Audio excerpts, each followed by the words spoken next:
Throwback Thursday here on Main Street Sports Today, presented by the Tennessee Orthopedic Alliance of Columbia. I'm Maurice Patton.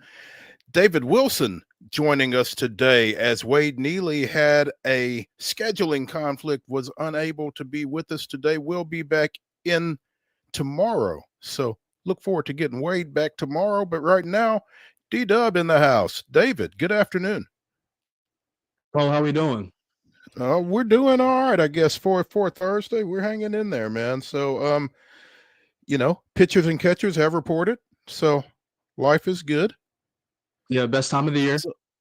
Yeah, no doubt. Sun's trying to peek through after a couple of wet days here in the mid-state area. So life is good. We're enjoying things. Looking forward to being here with you guys for the next couple of hours, talking local, real, and national sports. David going to be a great help with that. In the second hour, we will be joined by Ben McKee of Go Vols 24/7 as we talk a little Tennessee basketball and a little Tennessee baseball, because the defending national champions get their defense of said national championship started this weekend. So I'm going to talk to Ben a little bit about that. In the next hour, it's Coach's Corner. We will be speaking with Ezell Harding girls basketball coach GABE Reynolds. The Lady Eagles are soaring in Division 2A. We'll talk to him about that. Third-year coach over there off Bell Road and how he has elevated that program in a short period of time. Looking forward to visiting with him. We'll also be giving out our weekly awards during that second segment, so be sure and stick around for that. Talking a little baseball. Talking a little football, a little basketball, all of that that's going on this time of year, because like David said, it's the best time of the year. We've kind of got the overlap going with baseball getting started up, basketball getting into the most important portion of their season, and football, it's the off season, but there's never really an off season for football. Is there, David? No, there is not. Mo, are you a NASCAR guy? Little bit. I'm getting there. It's an acquired taste, and I'm trying to acquire it. Obviously, big race, big weekend coming up here. We had Heather Williams on a couple of days ago, our NASCAR expert. She is on site in Daytona, and we'll be swinging back to her next week to get her thoughts on how the weekend went. But yeah, big weekend there as well. Yeah, I'm going to be conflicted. Obviously, South Carolina and UConn's girls are playing on Sunday afternoon on ABC. Women. Yes, women. Sorry, women. Yeah. The women are playing Sunday afternoon on ABC, and then obviously the Daytona 500 coming on later that afternoon on Fox. So going to be flipping back and forth for that one. Don Staley and Gino. Yeah, Gino going at it. It's going to be fun. Little split screen action. Right. And you can't forget tonight, USC and UCLA, the battle for Los Angeles, a top 10 matchup. So that one's going to be good too. So a lot of good sports action on the docket this week. You mean that Big Ten matchup between USC and UCLA? It's still so weird to hear. Isn't it? It absolutely is. Yeah, but yeah, we got a lot of good stuff to give today. So we should probably not delay in doing so. Let's go ahead and get started with yesterday's results and today's schedule on the rundown. This is the rundown. Basketball action from last night. Mo mentioned the Division II Class A playoffs getting underway, and the boys that were in action last night. Clarksville Academy 48-44 winners over Nashville Christian. Ezell Harding boys 61-45 victors over Donaldson Christian Academy. Friendship Christian all over Davidson Academy 78-34, and Good Pasture with an 81-28 win over Mount Juliet Christian, advancing to the District 4 semifinals on Friday at Ezell Harding. Women's basketball action: West Georgia 70-80 or 57 winners over Austin Peay, and then UT Southern 79-51 victors over Faulkner, Alabama. In men's basketball action last night, we talked about this one with Joe Sullivan yesterday. Things did not go well for Belmont in their trip to Valparaiso. The host with a 101-86 victory over the Bruins there. Faulkner of Alabama edges UT Southern 73-72 in Athletes Unlimited basketball down at Municipal Auditorium. We told about the early game yesterday. In the late game, it was Team Harris 87, Team Bradford 81. NBA action last night. The Grizzlies drop a 128-114 decision to the Los Angeles Clippers. High school basketball regular season matchups, doubleheaders scheduled for tonight. All girls games starting at 6 p.m. Houston County at Camden Central, Mount Pleasant at Cascade. Clarksville Northwest taking the trip over to face their rivals Clarksville Northeast. Spring Hill at Coffee County. Fairview at Creekwood, Tullahoma at Giles County, Murfreesboro Central Magnet making the trip to Lawrence County tonight, Loretto at Richland, Columbia at Shelbyville, Lewis County at Summertown, Merrill Hyde at Valor Collegiate, Jackson County at Watertown, Dixon County at West Creek, and East Robertson making the trip to Jeff Bennett Gymnasium over at White House for senior night with the Blue Devils.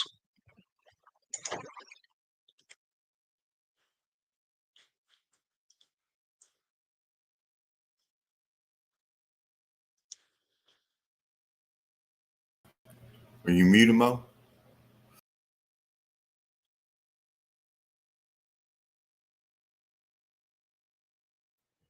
I was. I'm sorry. Can you hear me now?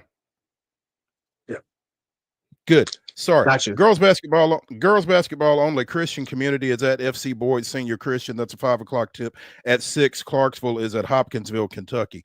College basketball action this evening. 5 o'clock start. The doubleheader. Tennessee State's women play at Eastern Illinois at 5. The men will follow. Both games can be seen on ESPN Plus. At 5:30, another doubleheader. Cumberland goes out west, taking on Freed Hardeman.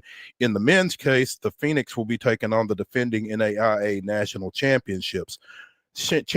Excuse me. Again, that women's game's 5:30 with the guys to follow. Women's college basketball today at 5 o'clock on ESPN Plus. Bellarmine is at Allen Arena taking on the Lipscomb Lady Bison. 5:30, Auburn is at UT. That one's on ESPN Plus. At 6 on ESPN Plus, Northern Iowa is at Belmont. And at 8 on the SEC Network, Mississippi State comes to Memorial Gym taking on Vanderbilt. Men's action, Florida Gulf Coast is at Austin Peay. That's a 7 o'clock tip on ESPN Plus. And at 7:15 on the Plus, it's Stetson at Lipscomb. Ladies and gentlemen, that concludes your rundown.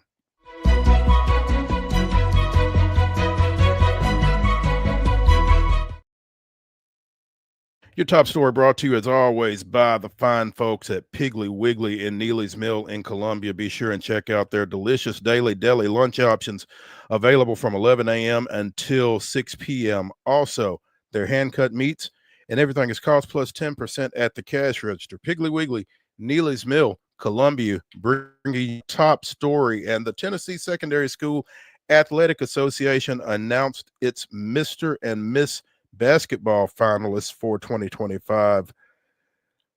They will bring those finalists together on Tuesday, March 18th at the Tucker Theater on the campus of MTSU.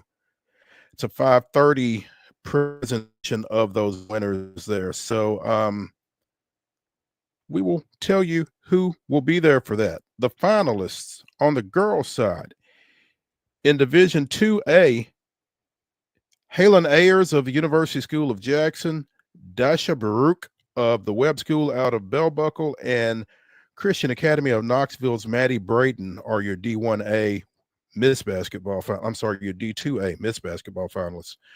Your D2AA Miss Basketball finalists are Mia Green from the Webb School of Knoxville, Hutchinson School's Tyler Jones, and Chattanooga Christian's Kamora Moore.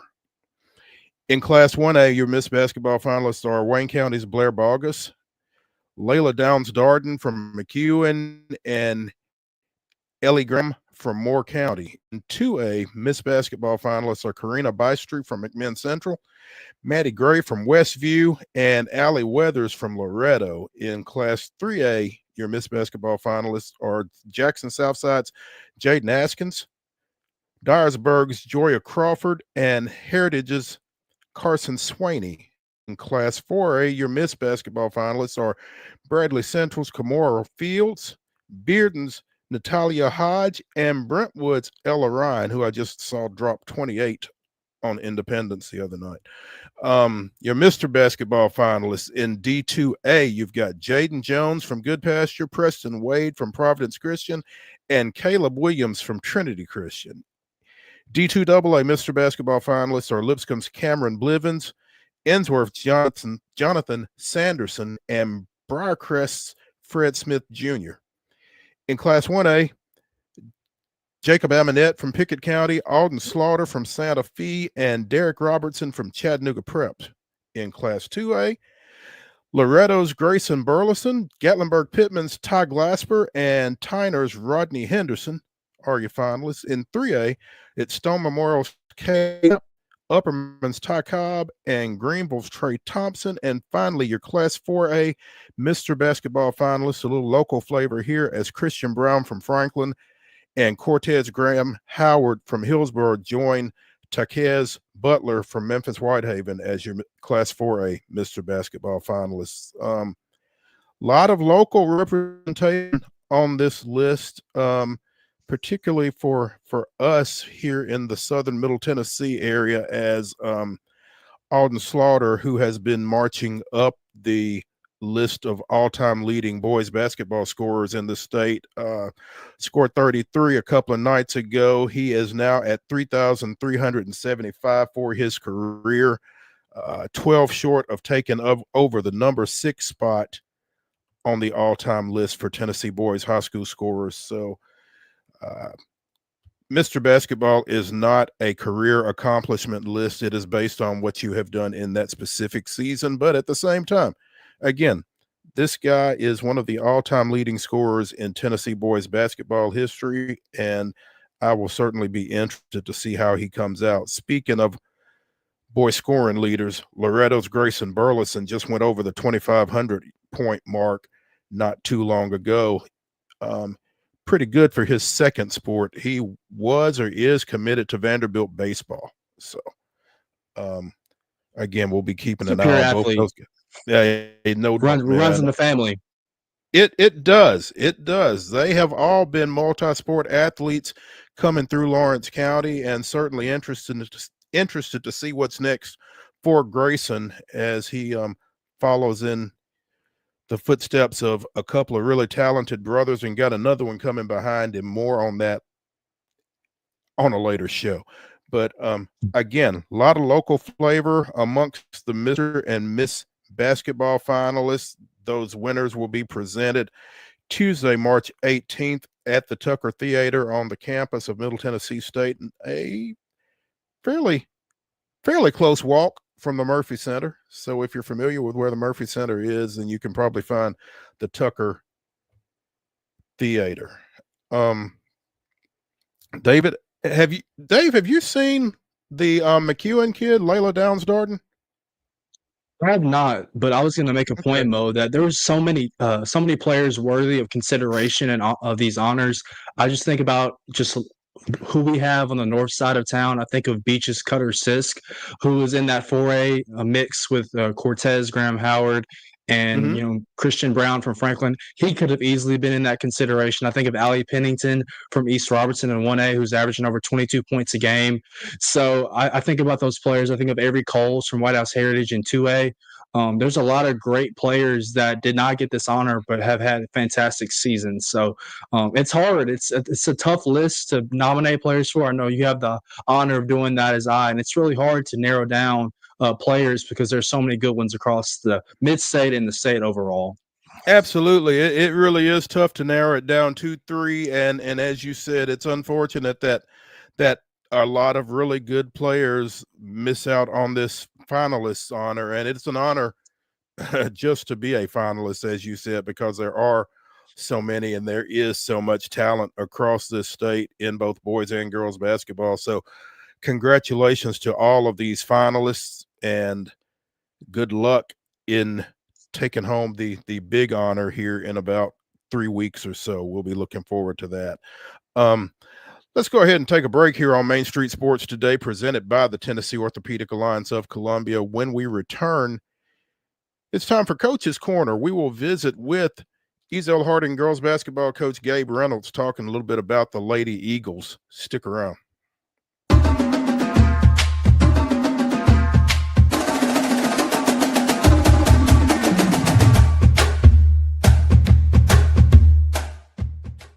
Whether you're an athlete or a weekend warrior, when it comes to your performance, don't settle for anything less than excellence. We're proud to announce that Mid-Tennessee Bone and Joint Clinic is now Tennessee Orthopedic Alliance of Columbia, where we are redefining sports medicine and orthopedics. Tennessee Orthopedic Alliance's team of expert sports medicine physicians understands the unique demands of your body. TOA Columbia specializes in personalized orthopedic care, offering state-of-the-art treatments for everything from sports injuries to joint replacements. Learn more at toacolumbia.com. Step into the Lionel retail store at Opry Mills, Nashville, and you'll be captivated by all the magic of the 123-year history of Lionel trains. Whether you're already a train enthusiast or just getting started, Lionel will energize your love for trains. NASCAR fan? Come check out your local Lionel station to learn all there is to know about model trains and die-cast NASCAR collectibles. Visit nashville.lionel.com or call 615-455-9399. Custom Stone Handler supplies over 600 distributors and suppliers with quality stone products. Along with River Stone, we produce and distribute over 100 building, landscape, and other bulk products. Our goal is to provide quality products, service, and partnerships to ensure our customers' success. We firmly believe that the measure of any person or company is how they treat other people and customers. Give them a call at 931-490-4990 or visit CustomStonehandlers.com.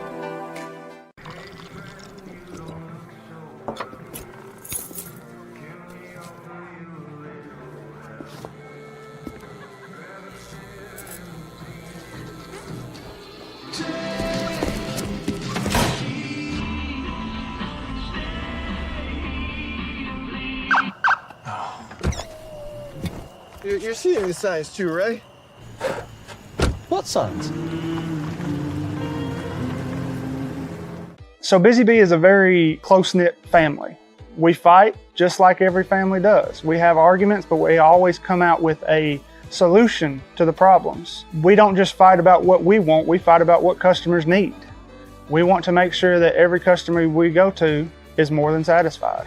And that doesn't just start whenever we show up at their door, that starts when we show up every day at work.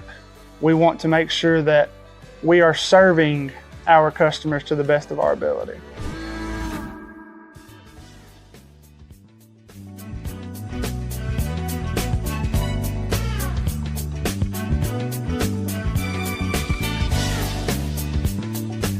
Throwback Thursday continues here on Main Street Sports Today, presented by the Tennessee Orthopedic Alliance of Columbia. That's David Wilson.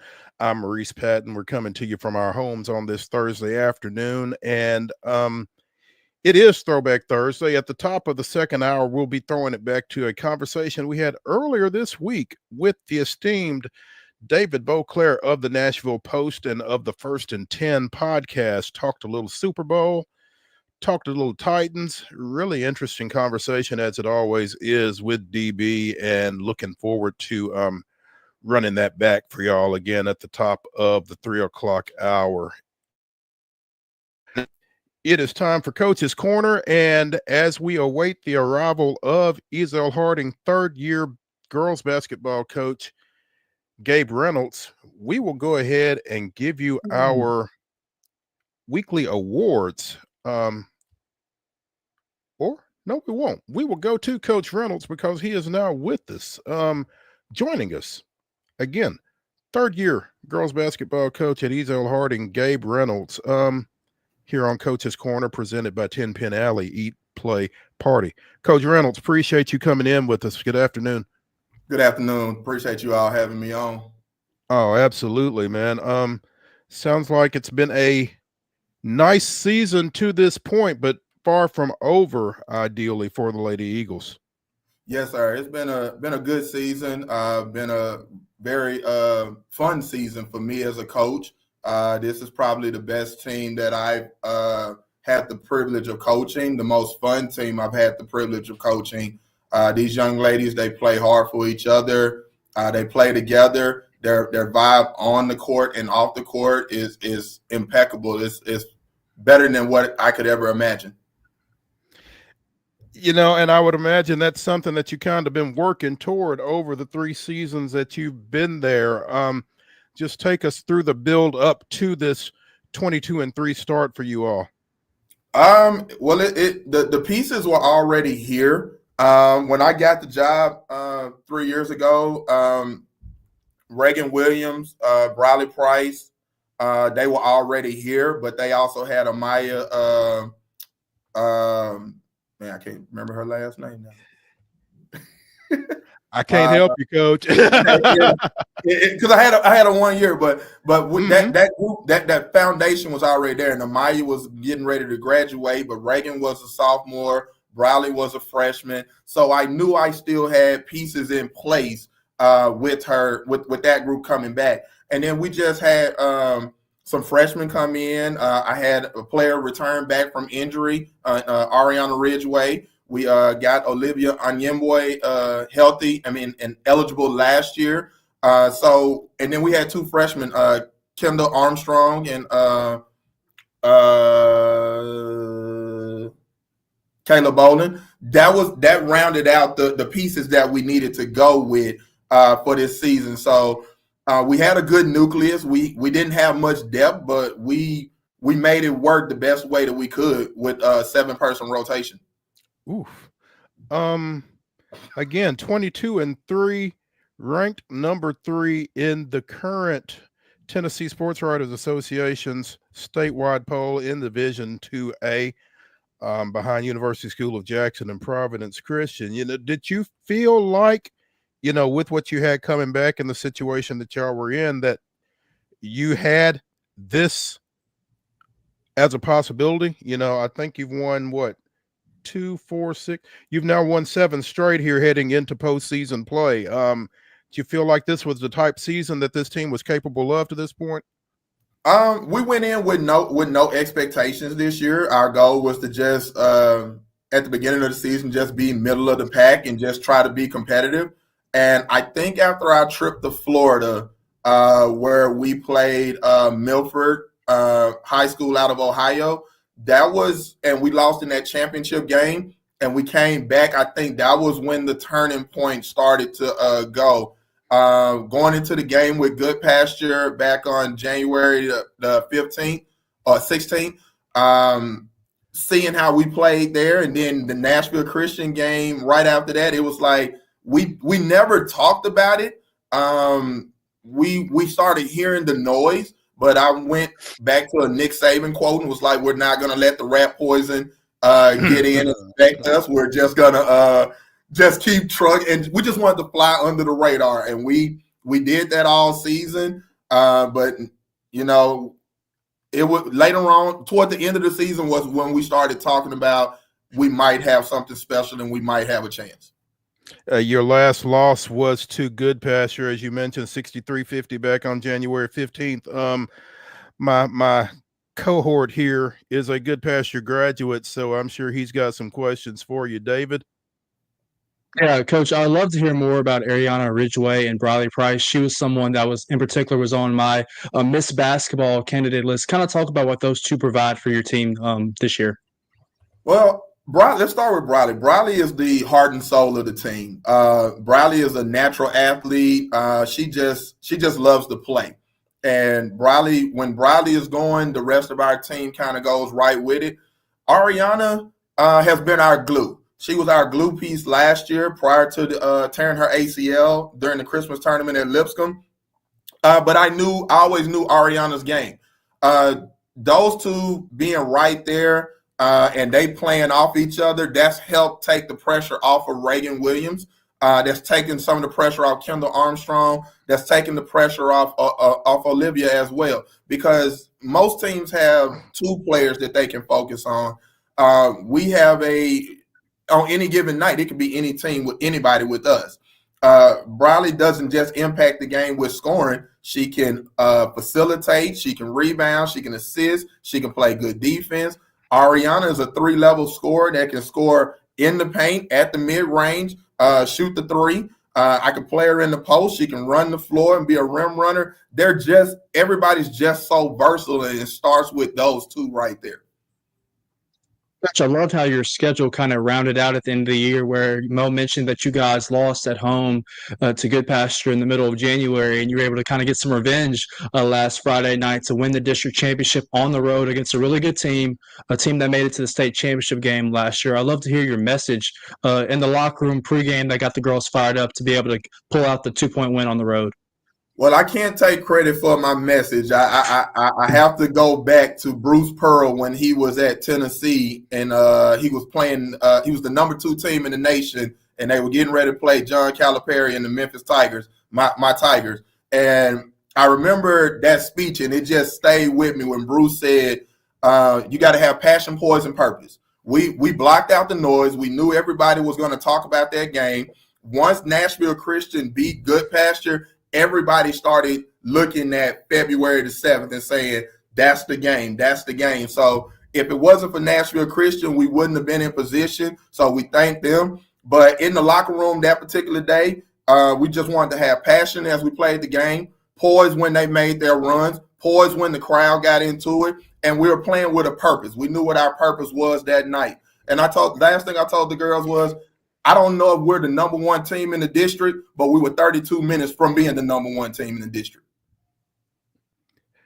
Gabe Reynolds, third-year basketball coach at Ezel Harding, joining us here on Coach's Corner, presented by 10 Pin Alley. Coach, you said that the pieces were in place when you got there, basically. What do you feel like you have added to that mix to, again, elevate this program to a district regular season championship, the number 3 spot in the state in the TSWA rankings, and whatever is ahead of you all over the next few weeks? I think when I got here, I just took what the previous coach was doing, because he had started to turn the program around from the down years. And we just came in and we just started. I just added that military structure because I'm an active duty Army vet. So we came in, we added that structure. We started pushing the girls out of their comfort zone. We started holding them accountable, and we made practice harder. They were just going through the motions and having fun in practice. We were making practice harder because every last one of these young ladies said, I want to play at the next level. So I told them, my dad coached at Texas Southern for over 20 years. So I told him, I said, if you're going to play at the next level, you're going to have to practice hard. You're going to have to play hard, and I'm going to hold you accountable. I'm not going to be easy on you. There are going to be some days you're not going to like me. And they accepted the challenge. So coming into year 3 after going to the first round of the state tournament last year, like I said, we were just riding, we were flying under the radar, and they kept holding each other accountable. This team became player-led more than coach-led. And it started with Reagan Williams being the senior captain, and Ariana Ridgway, and also Briley Price. They were holding everyone accountable. If someone messed up, it wasn't me that was getting on them. They were getting on their teammates. They were holding them accountable in games. What do you see out there for this team as you guys get ready for, postseason play? You open up tomorrow night your district tournament semifinal matchup against Donaldson Christian. What are the steps that it takes for you guys to get to Cookeville in this case?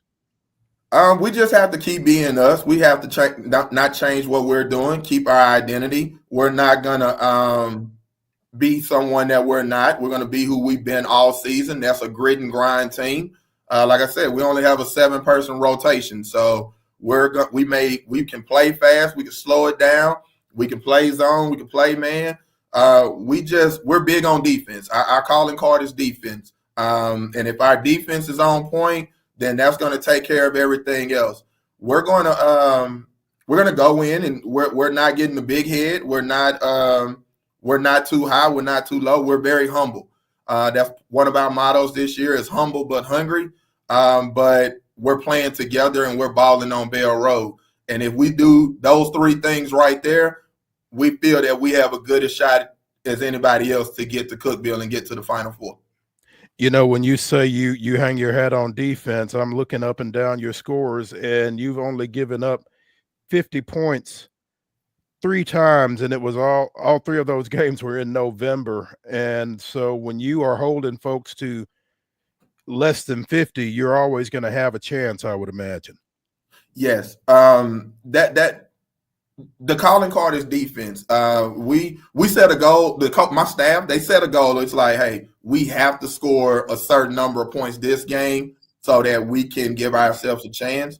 But even if you go back into our 3 losses, if you go back to the Rockville game, we were up 41-28 in the fourth quarter. We just couldn't score after that, and Rockville went on a 19-0 run. When we lost to Milford in the championship game down in Florida, we were right there, but they had more depth. They ran 12 girls out, and we had 6 because Reagan got hurt that game. And then in the Good Pasture game, we were down 22 at halftime, and third quarter we switched the defense, made 1 change in the lineup, and we cut that 24-point lead down to 4 and gave ourselves a chance. We just ran out of gas at the end. Is that a concern for you, Coach, running out of gas again with such a thin bench? I mean, that clearly there's nothing you can do about it, but I mean, how do you manage that? It will be a concern, but it's not. It's something we've dealt with all season. We play by committee. Even the ones that are at the end of the bench, they know that when their number is called, they need to be ready. Like I said, we don't just focus on our first 5 in practice and our key subs. We practice everyone. Again, going back to that military discipline in me, everybody has to be ready for the next person up. So whether it's the starting 5, the first sub, or the last young lady on the bench, or the trainer or the manager, everybody is ready.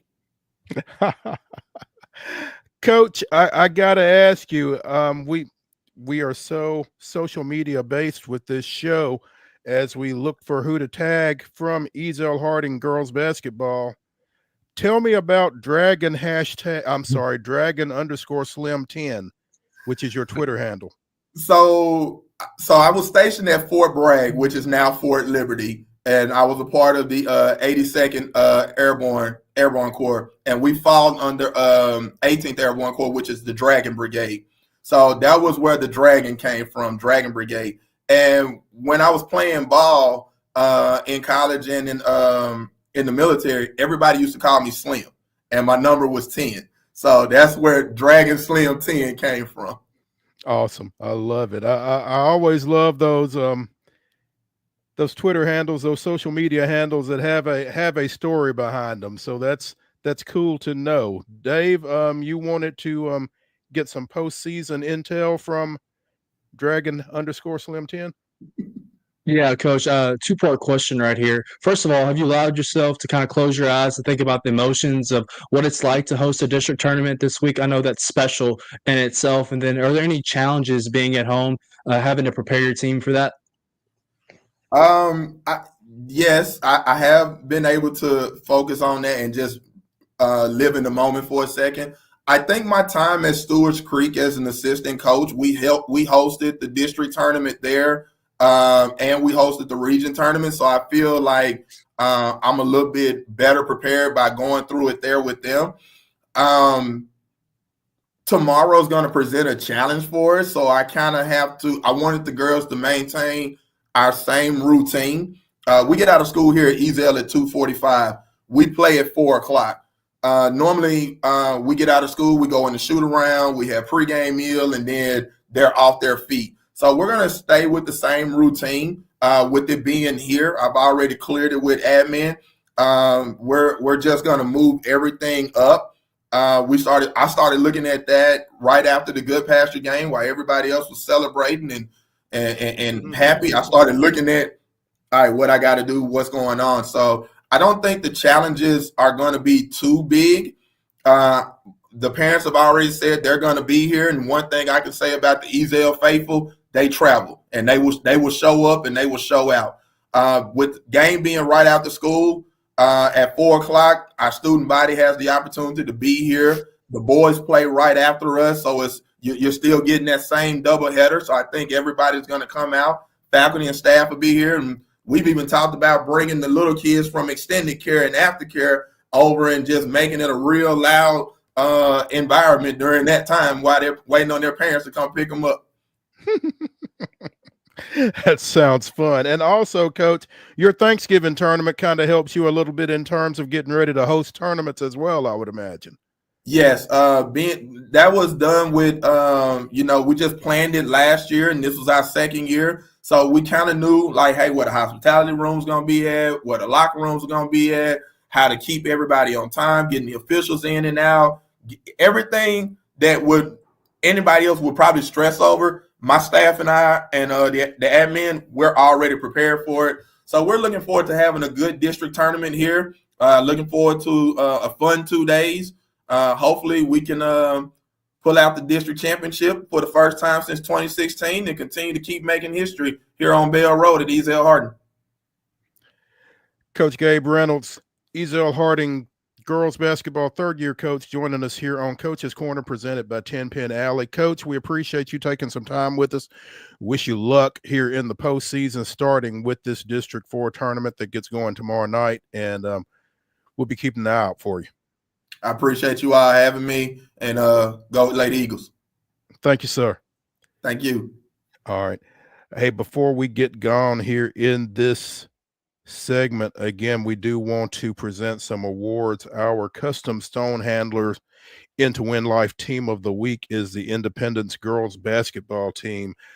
Custom Stone Handlers will tell you there is, besides the military, as Coach Reynolds just mentioned, there's no greater team building experience than athletics. Custom Stone Handlers invites you to get in the game. And again, our Into Win Life Team of the Week is the Lady Eagles from Independence, who picked up a couple of District 10 4A victories last weekend, defeating Franklin and Summit in district action, getting themselves into the top half of that 8-team district, entering the final week of regular season play, kind of lining themselves up for a top 4 seed going into the tournament. So first-year coach Bree Jackson and the Independence Lady Eagles, our Custom Stone Handlers Into Win Life Team of the Week. Congratulations to them. Our Tennessee Orthopedic Alliance of Columbia Player of the Week is Zion Christian's Gabe Davenport. The senior averaged 43 points in a couple of games for ZCA last week, going over the 1,000-point mark for the year in a matchup with FC Boyd Senior Christian, and then scoring 45 points along with 10 rebounds in a game against Franklin Road Christian. So Zion Christian Senior Gabe Davenport is our TOA Athlete of the Week. Congratulations to him. Congratulations again to the Independence girls basketball team, our Custom Stone Handlers Into Win Life Team of the Week. Let's take a break here on Main Street Sports Today, presented by the Tennessee Orthopedic Alliance of Columbia. When we come back, let's talk a little baseball. Stick around.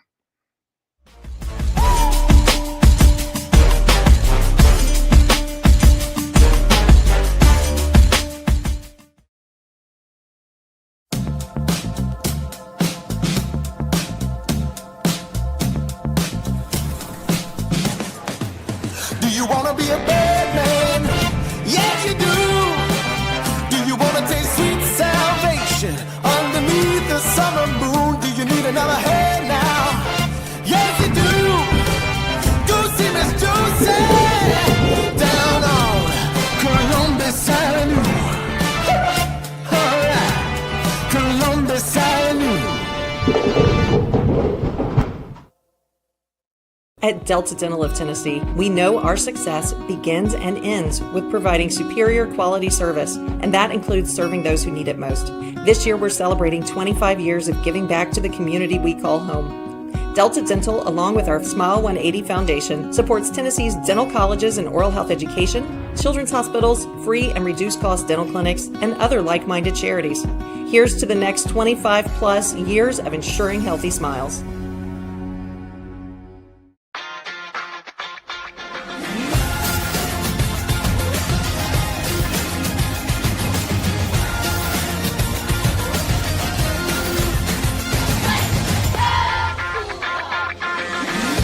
Whether you're an athlete or a weekend warrior, when it comes to your performance, don't settle for anything less than excellence. We're proud to announce that Mid-Tennessee Bone and Joint Clinic is now Tennessee Orthopedic Alliance of Columbia, where we are redefining sports medicine and orthopedics. Tennessee Orthopedic Alliance's team of expert sports medicine physicians understands the unique demands of your body. TOA Columbia specializes in personalized orthopedic care, offering state-of-the-art treatments for everything from sports injuries to joint replacements. Learn more at toacolumbia.com. So, you want to be a part of the Busy Bee team, huh? Well, how do you see yourself fitting into the organization? Oh, I get it. You want to be a weather bee.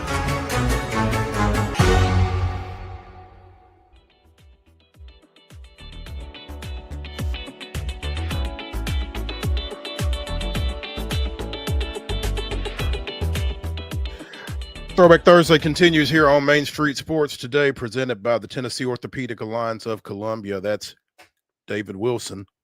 I'm Maurice Patton. At the top of the 3 o'clock hour, we will be throwing it back to our conversation from earlier this week with David Beauclair of the Nashville Post, talking a little Super Bowl, talking a little Tennessee Titans. Be sure and stick around for that.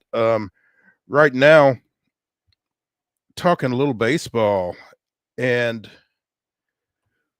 what do Woody Hunt, Mike Schmidt, Roger Clemens, and Mark Teixeira have in common, David? They're all going to be Hall of Famers. Ding, ding, ding. Those four will be recognized in Overland Park, Kansas later tonight as 2025 inductees into the College Baseball Hall of Fame. You're obviously familiar with Clemens, Schmidt, and Teixeira. Schmidt, a baseball Hall of Famer. He and those other two were among the best in the business during their playing careers at the Major League Baseball level, but none of them won 1,630 games as a college baseball coach, which is what Coach Hunt did in 41 years at Cumberland. Led the then Bulldogs, I guess, to 12 NAIA World Series appearances, 3 national championships, a couple of runner-up finishes, and again, 1,630 wins over 41 years. That's not shabby. In fact, it's pretty impressive. So he will be inducted again into the College Baseball Hall of Fame tonight, along with Schmidt, who played collegiately at Ohio University, Clemens, who played at San Jacinto Junior College and at the University of Texas, Teixeira, who played at Georgia Tech, also former Pittsburgh Pirates infielder Jeff King, who played collegiately at Arkansas, is going in tonight.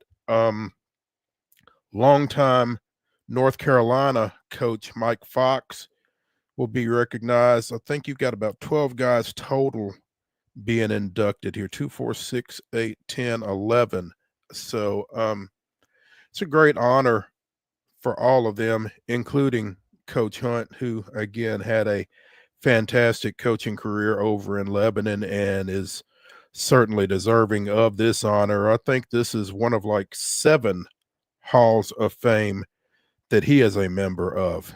And again, he's deserving of all of those and all of the accolades that come with the career that he's had. So congratulations to him. I don't guess you played against any of his teams, did you, Dave? I did not. I knew some people that had played for him, and I've heard all the great things about him being a great head coach, but even a better person. And I think that's all that matters in that scenario is you couldn't ask for a better man to be leading a program. If you're a parent and your kid had the opportunity to go play for Woody Hunt, you jumped at that opportunity right away because you know he was going to mold and develop great men off the field that were going to eventually become fathers and husbands, and that's truly what matters in the world. So he's a Hall of Famer now for the college level, but he's a Hall of Famer in a lot of people's lives as well for the impact that he's had. Absolutely. Well said.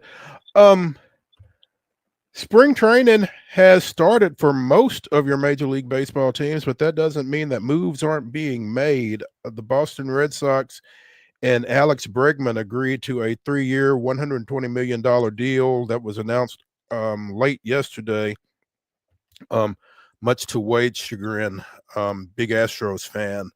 But it's interesting because it looks as if he's going to play second base in Boston, where I think he's played 9 games at the major league level over the course of his career. He's been a third baseman, but they've got Rafael Devers, and he's pretty well entrenched at the hot corner. So it's crazy to me, and it's kind of the Dodger influence on the game, David, where you sign folks and then you just figure out where you're going to play them after the fact.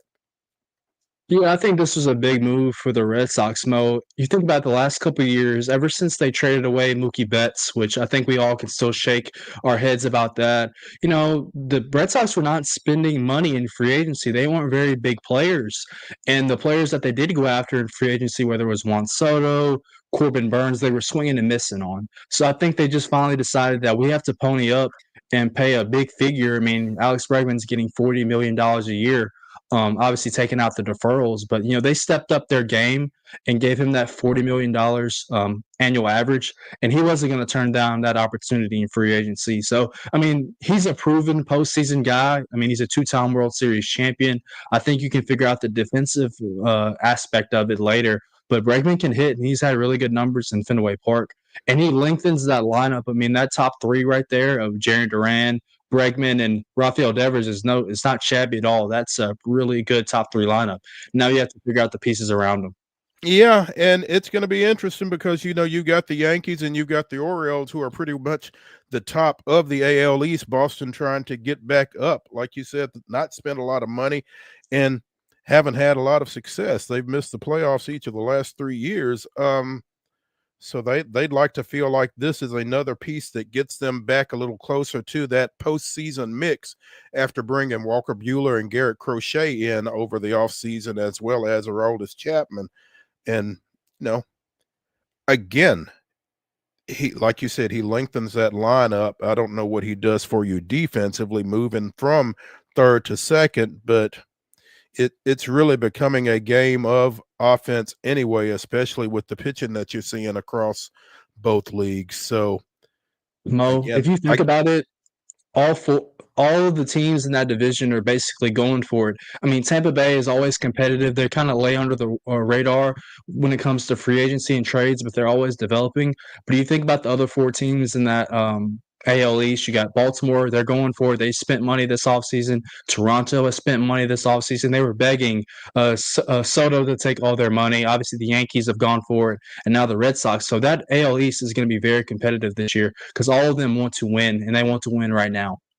Yeah, they're certainly throwing money at the situation. It's kind of like Wade and I were saying yesterday about a different situation, though. I mean, you can spend money, but you kind of got to make sure you spend it on the right guys. And I'm not trying to say that Alex Bregman isn't the right guy. It's just, again, from a defensive standpoint, I'm a little concerned at moving a third baseman to second base. Maybe I'm making more of it than it is. And the word on the street is Bregman has maybe declined a little bit offensively. He hit 26 home runs last year, which was the most since he hit 41 in 2019.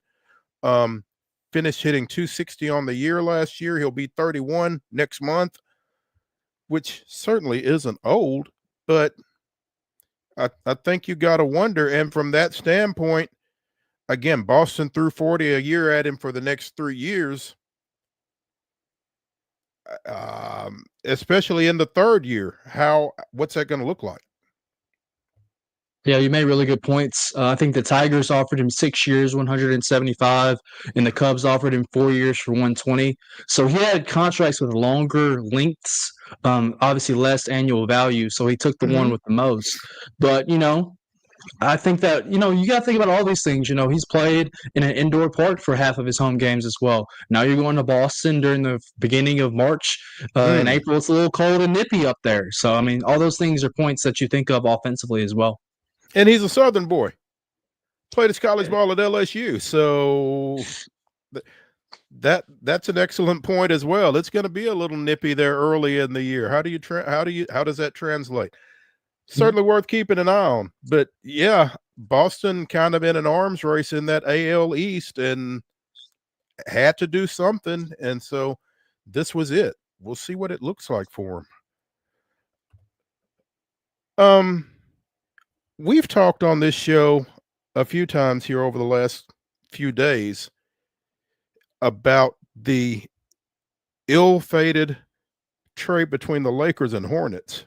Well, Dalton Connect finally got back on the floor for the Lakers last night in a loss to the Jazz, and afterward he kind of addressed his back and forth. Literally, he says, goes to Charlotte, gets introduced, start meeting all those people, fly out to Detroit for what was my debut game. Now I'm flying back to LA.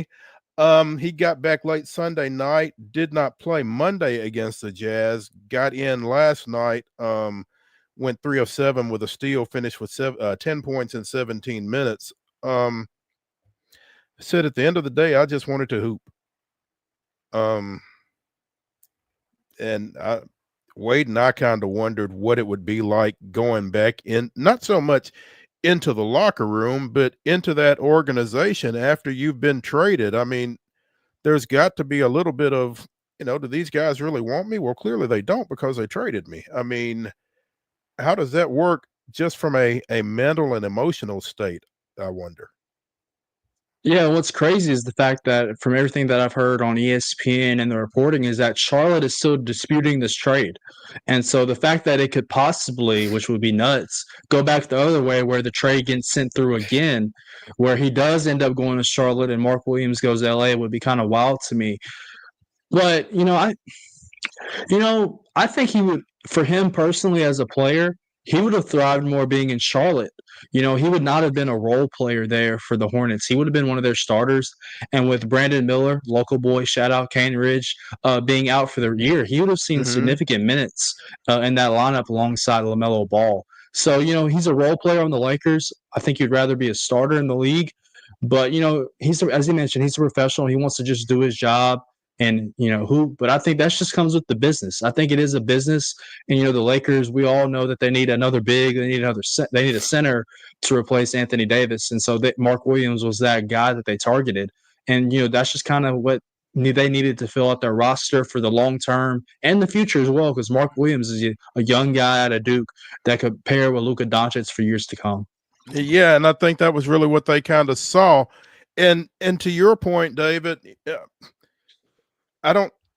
It almost feels like there should be an independent medical team performing these physicals or whatever, post-trade, pre-trade, whatever it is, because apparently the Lakers found something that the Hornets either weren't aware of or didn't disclose. Not sure, not trying to throw any shade, but it's odd to me that a player can pass one team's physical and be just fine and not pass another team's physical, and that would be the basis for a trade being rescinded. So yeah, like you said, Charlotte is still kind of protesting this situation, and I don't know exactly how that gets resolved, but the thought of Connect having to move once again, which, like you said, it would probably be better for him in the long run to be with a younger team and maybe get more minutes and be able to develop more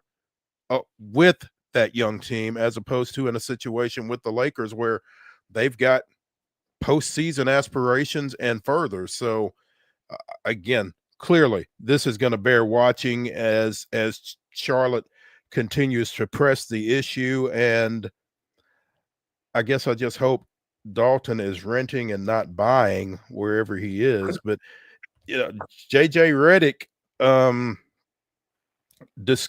talked about this whole situation last night after the Utah loss last night. He said, I thought his spirit was good. I thought he played well. We're not going to talk about it anymore. We've talked about it. He's in a good spot. We're good.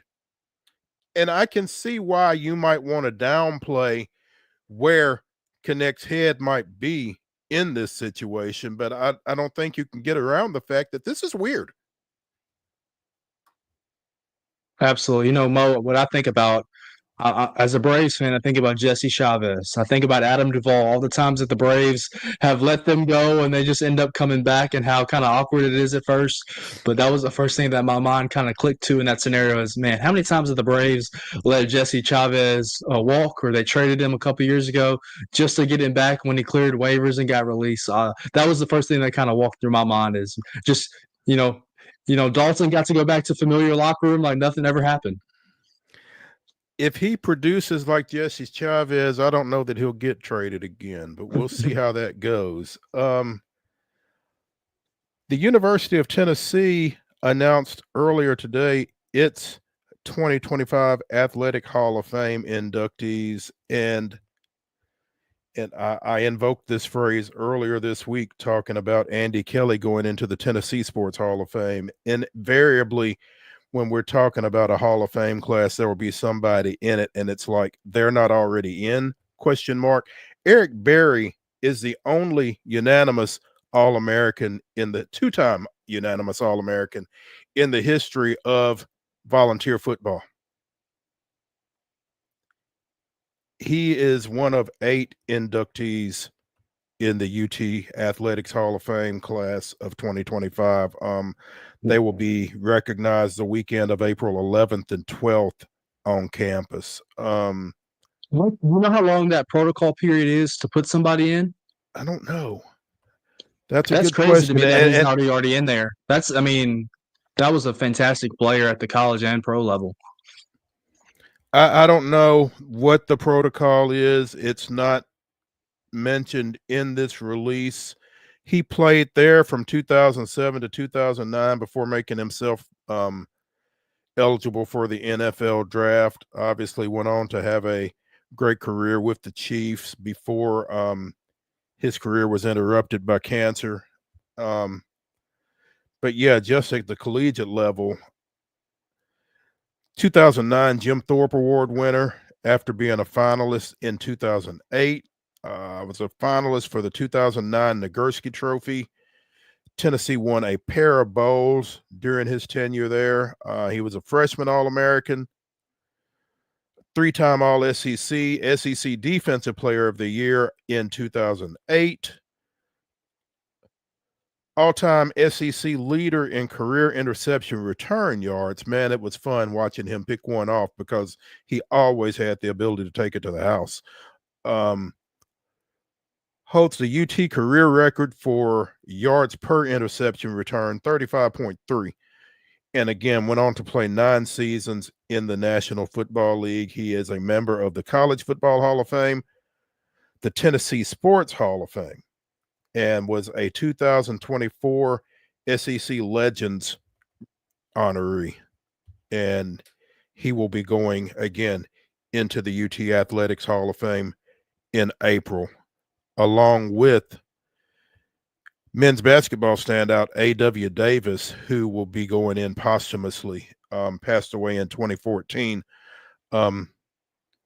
He was the 5th first-team All-American selection in UT history during his career from 1962 to 65. Went on to be drafted by the Los Angeles Lakers, came back and was an assistant freshman coach and varsity assistant under Ray Mears, looks like. They won the 1972 SEC championship while he was on staff. Was inducted into the Greater Knoxville Hall of Fame in 1988 and the Tennessee Sports Hall of Fame in 1984. So A.W. Davis also being recognized in April. Very decorated swimmer, Jenny Conley, as well as Mike Masters and Lauren McCallie. So swimming taking center stage in this Hall of Fame class at UT. Softball standout Lindsey Schutzler, golfer Mike Sposa, and oh yeah, men's basketballer Tony White, who played from 1983 to 87, led the SEC in scoring back-to-back seasons, has 2 of the top 3 single-season point games for UT, scored 51, setting a school record there, and scored 49, which is number 3 all-time. co-SEC Player of the Year in '87, third-team All-American in '87, three-time All-SEC. So, again, really, really strong Hall of Fame class for UT that will be recognized the second weekend in April. The induction ceremony is Friday, April 11th, and then they will be recognized at the spring game at Neely Stadium. So congratulations to all of them. But we got to find out more about the protocol because, like I said, how is Eric Berry not already in? Absolutely. Let's take a break here on Main Street Sports Today, presented by the Tennessee Orthopedic Alliance of Columbia. When we come back, we'll be going to our Throwback Thursday segment with David Beauclair. Stick around.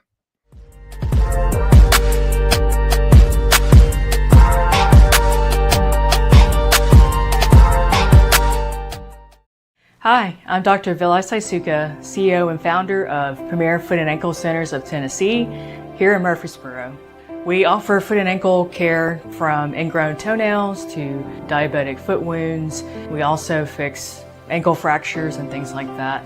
Call us today to schedule an appointment. We look forward to seeing you. Because here at Premier Foot and Ankle, we believe that the journey begins with happy feet.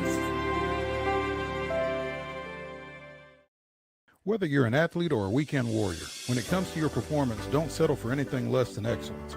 We're proud to announce that Mid-Tennessee Bone and Joint Clinic is now Tennessee Orthopedic Alliance of Columbia, where we are redefining sports medicine and orthopedics. Tennessee Orthopedic Alliance's team of expert sports medicine physicians understands the unique demands of your body. TOA Columbia specializes in personalized orthopedic care, offering state-of-the-art treatments for everything from sports injuries to joint replacements. Learn more at toacolumbia.com.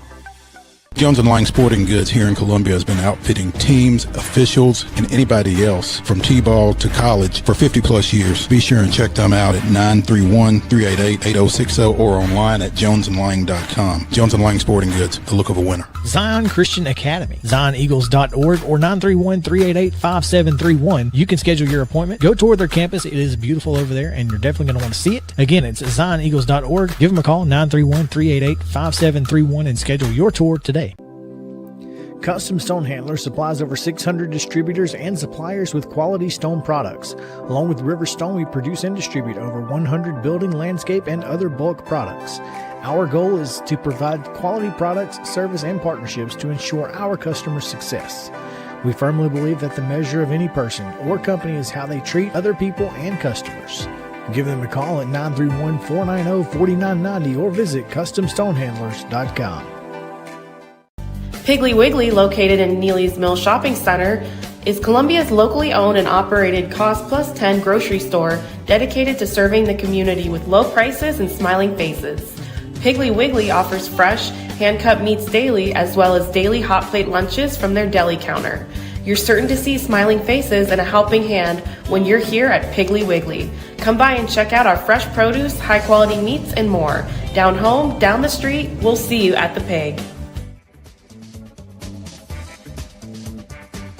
Us now from the Nashville Banner, the Nashville Post, the First and 10 podcast, Philadelphia native David Beauclair joining us.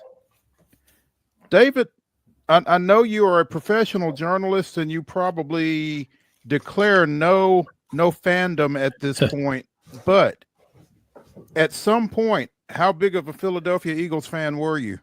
You know, I've been in this business long enough, Mo. I tell people all the time, I've basically lost touch with what it is to be a fan.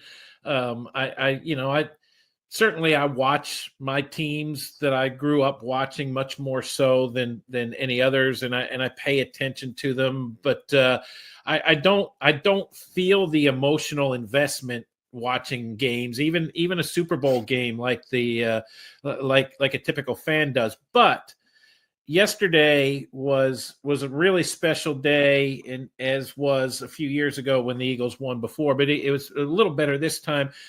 Me and my four best friends from back home, had a group text going. We actually had one the first Friday night of the season when the Eagles played the Packers in Brazil too. We put, we had a lot of chatter that night, and by the end of the night, we're all saying how much we love each other and whatnot. And it was that kind of thing that it puts you in that. It puts you in that mood that, like, this is where I'm from. These are my people. We're all just so happy about everything in life right now. So that was what was really most enjoyable to me about that, and the fact that I'm glad that it was. If the Chiefs were not going to three-peat, I'm glad for the sake of the sport and the sake of everybody's sanity that it was. It was a knockout, right? This was not a split decision in any way, shape, or form. There's nothing the Chiefs can say. There's nothing anyone can say about, officiating did that. The first huge call of the game, right? Automatically, first drive of the game goes in favor of the Chiefs, and you're just like, oh, here we go. As a sports fan, I hate when officials become the story, but they couldn't help but be the story coming into this. It just felt a little too obvious over most of this season and through the playoffs, and then that first call happens, and you're just thinking, oh, here we go. It's gonna be this thing. But then the Eagles did kind of what they've been doing through the postseason. It's one of the more impressive postseason runs we've seen in the NFL here in recent memory, I think. 40-22, the Eagles over Kansas City last night in a game that wasn't that close, David. No, it really wasn't. There was a sense among my boys they were disappointed when the Eagles finally gave up a point. There was a bit there where you thought, wow, they might just shut out Mahomes and the Chiefs, which that would be really something. But it's interesting, like you guys were talking about Devontae Smith and that group. It was one of those performances too. Yeah, Jalen Hurts probably was the MVP, but it wasn't one of those clear-cut things either, right? Like, it could have been Devontae Smith. It could have been Josh Sweat. You could have just said the Eagles' offensive line, give it to all five of those guys. It was a really good performance, and it showed a familiar sort of. I guess we've seen this before. We just forget it all the time. That line play means everything, and particularly a defensive line. I'm sure you guys have talked about it. You've seen the stats that Mahomes dropped back 42 times yesterday, and the Eagles didn't blitz him once, and they still sacked him 6 times. They had 6 tackles for loss. They had 11 quarterback hits. It's the same thing as go back to 2007 with the undefeated Patriots against the Giants, right? Who had Michael Strahan and Justin Tuck and Osi Umenyiora. That bunch of those guys, and they sacked Brady 6 times in that game and hit him 9 times, and it wasn't nearly as lopsided. But the narrative coming out of that game was exactly the same coming out of this one. Is if you can get pressure with your front four and drop everybody else into coverage, even the best quarterbacks on the planet are going to have a hard time beating you. The pressure is the key thing. Anybody can drop 7 into coverage, right, and make a quarterback sort of work to read the coverage and find somebody open. But if you don't give them the time to stand back there and just analyze everything, it's going to be a problem. And that was as ordinary as we've seen Patrick Mahomes look in a long time. David, the question that I had coming out of last night was, as good as Philadelphia's defensive line is, as good as their defense is, the fact that they were able to get home with just their front four with the effectiveness that they were, was that them, or does Kansas City have some real questions to answer with their offensive front?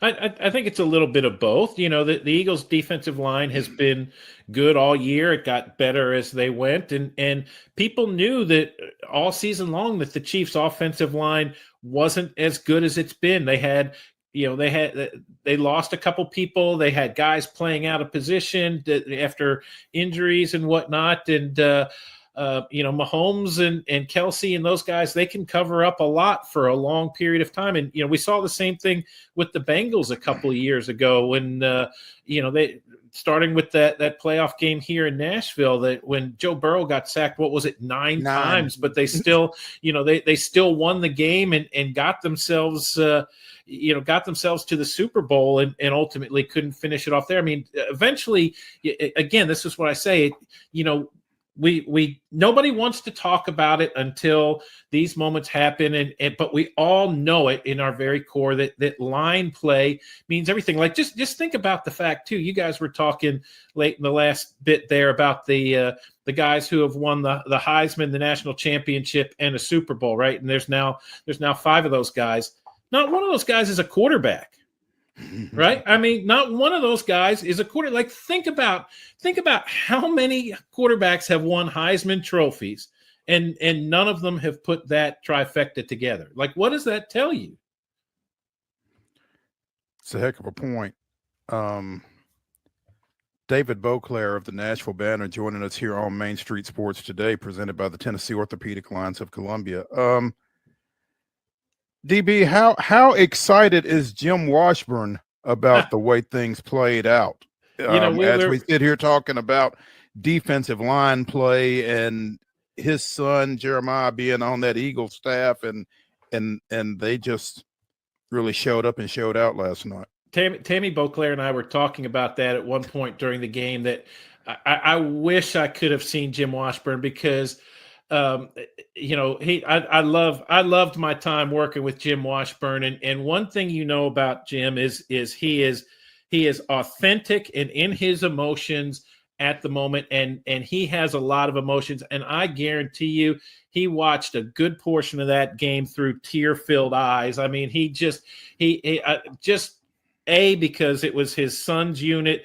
B, the way that defensive line played. I think he would have been moved by any defensive line playing that well. The fact that it was his son's unit, I just can't imagine the joy and the pride and everything he felt. But I guarantee you, whoever was with him had 100% certainty exactly how he was feeling, because he was wearing his heart on his sleeve, his emotions on his face, tears running down his cheeks. I have no doubt that all of that was going on at some point. And while we're hearkening back to 1999, if you will, and the Titans' appearance in the Super Bowl, this was fascinating to me too. When you talk about Jalen Hurts and I don't think Hurts is ever going to end up, no matter how many Super Bowls he wins, in the conversation with Brady and with Mahomes and with Manning and with Terry Bradshaw and some of these guys, because he plays the game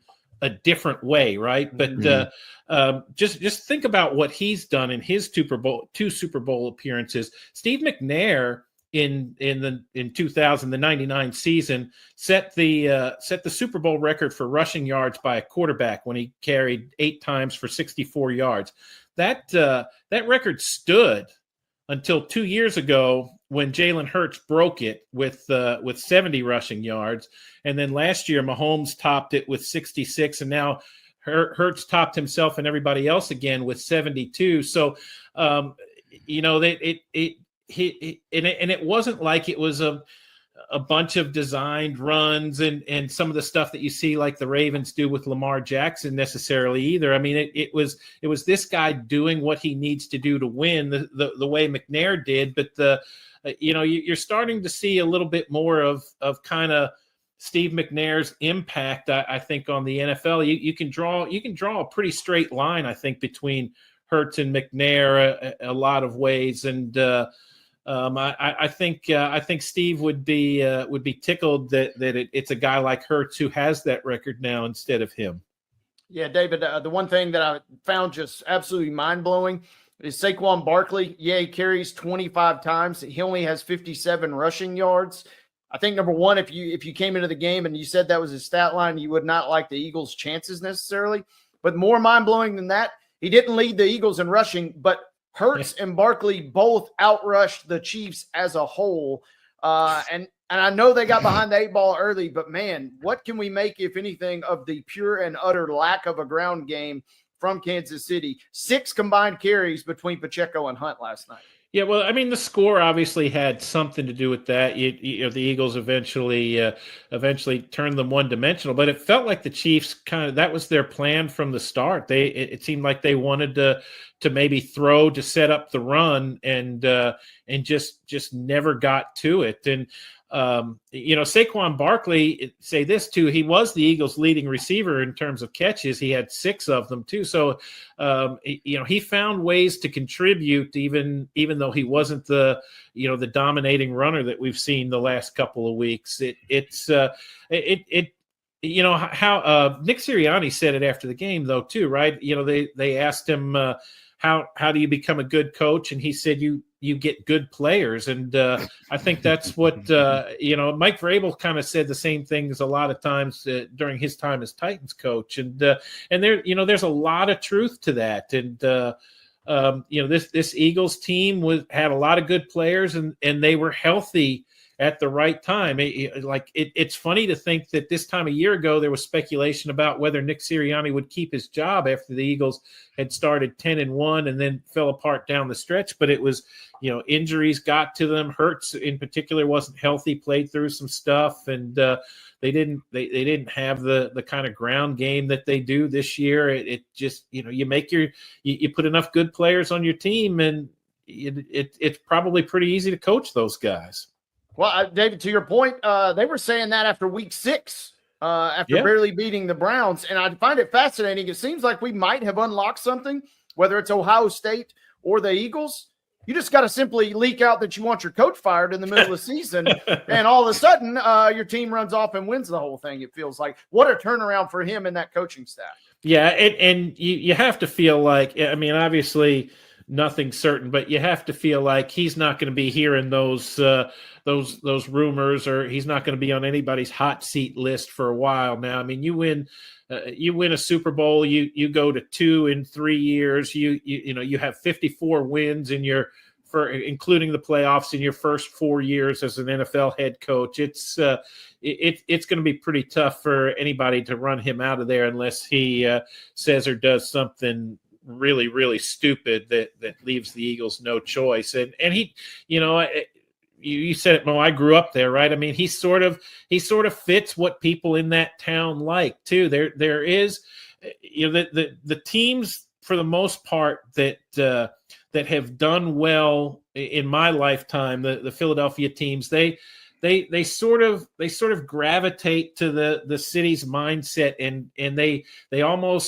they're a product of what those folks there want to see, and then they kind of feed on that and go, which is, you know, they don't want to be the New York Yankees, or, you know, with this massive payroll, and they don't want to be the Dallas Cowboys with this super slick, well packaged image.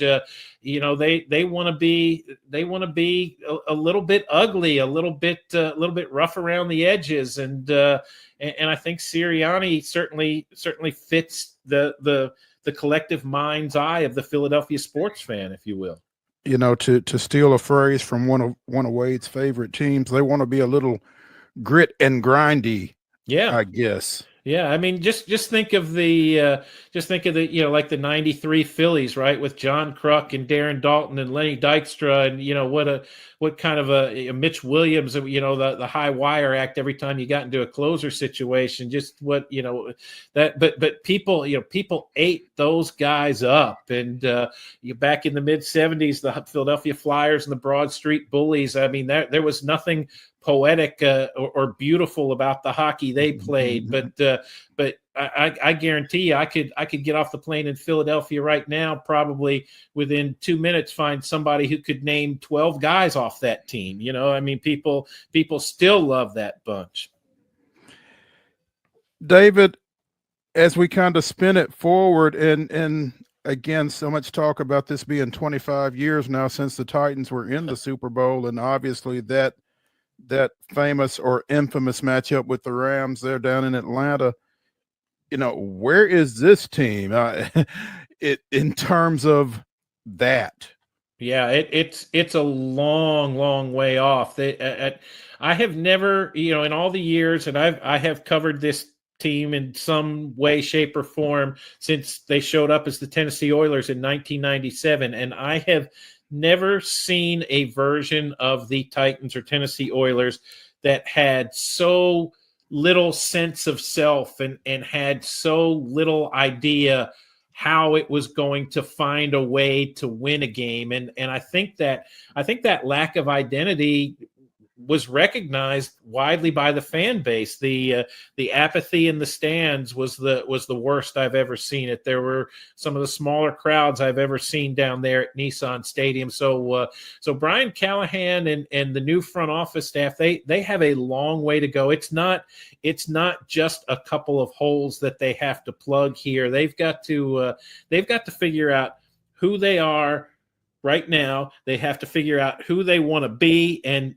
how they're going to get there. And I don't think they have answers to any of those three questions right now, which makes it a long slog. Now, they do have some money to spend. They obviously have the potential to make a big splash in the draft. And I thought it was really interesting after Mike Borgonzi was hired, and Chad Brinker and he were both talking about what they, kind of how they want to go about building this. And they talked about having at least 10 draft picks a year for the next, and like 30 picks. So an average of 10 picks a year over the next 3 years, with 12 of those picks somewhere along the line being among the top 100 overall picks. And as I thought about that, we talk all the time about analytics in sports right now, and in football, it's, we all have kind of become accustomed to the fact, well, if it's 4th and 1 inside the opponent's 30, that's a go for it situation rather than kick a field goal. I mean, this is front office analytics right here. This is basically Chad Brinker and Mike Borgonzi saying,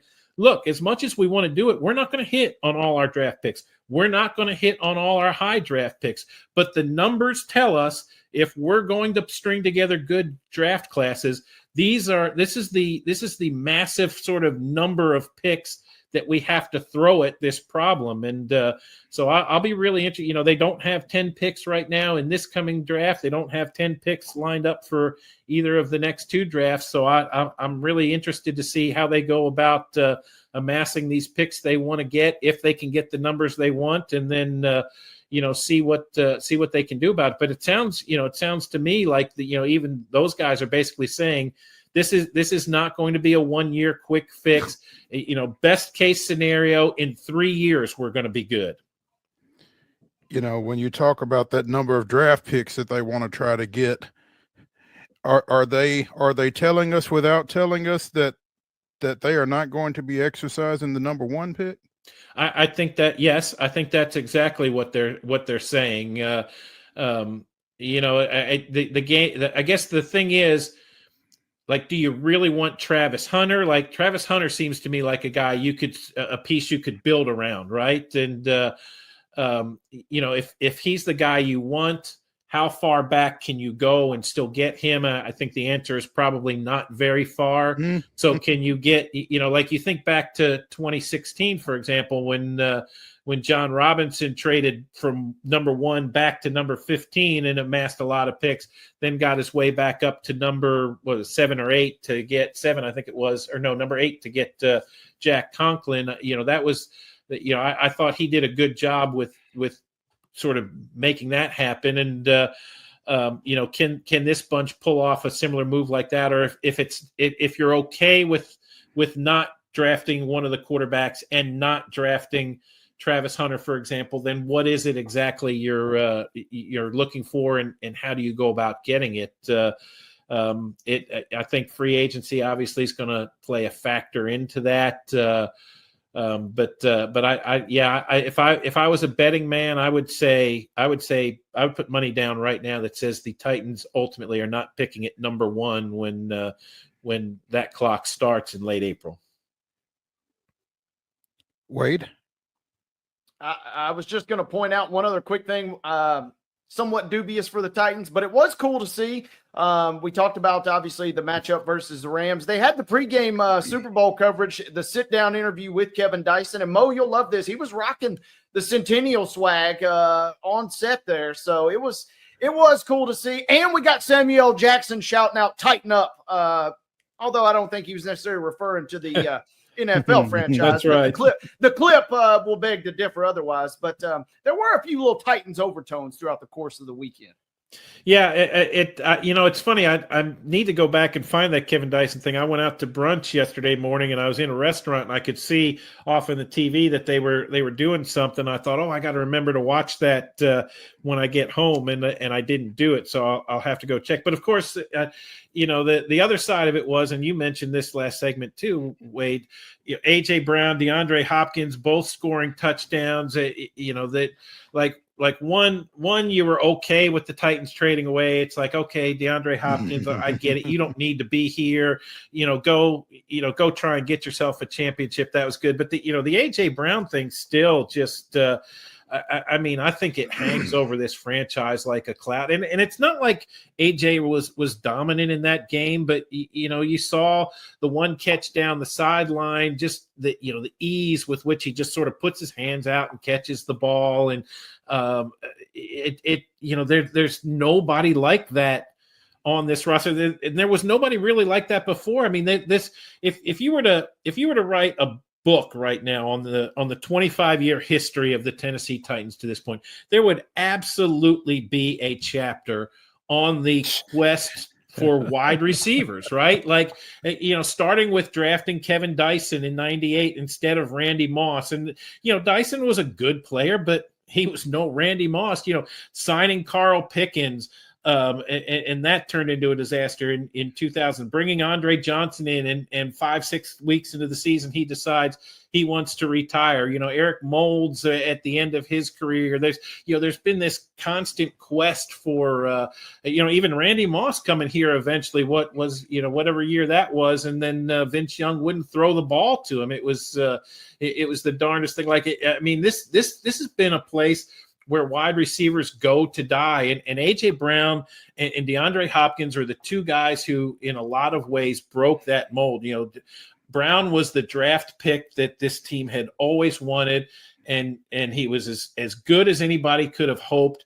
And after 3 years, they just trade him away in what looks like a disastrous trade right now.